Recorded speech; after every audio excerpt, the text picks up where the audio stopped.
Good morning, Kyle Gibbons, operations on the Lane 1 incident with the Oregon Department of Forestry.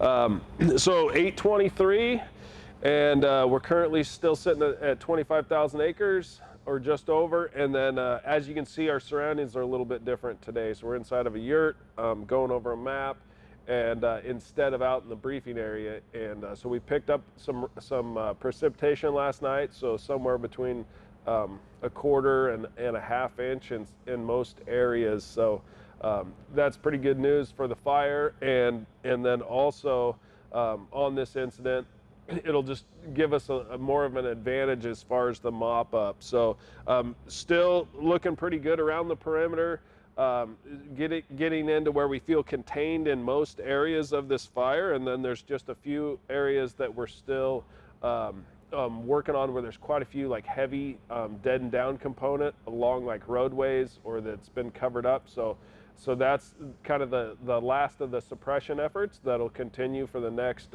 several days in those areas.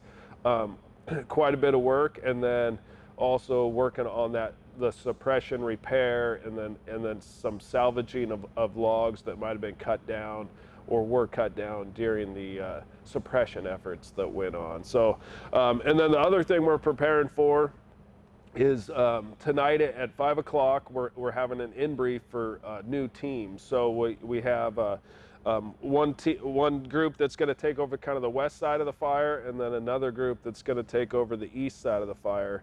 But their missions will be fairly similar. So to kind of complete the suppression efforts, and then also work on the suppression repair stuff. So as far as the erosion control, salvaging what they can of the trees that were damaged or cut down during suppression, and then also safetying up the areas. So making sure the snags are out of the way.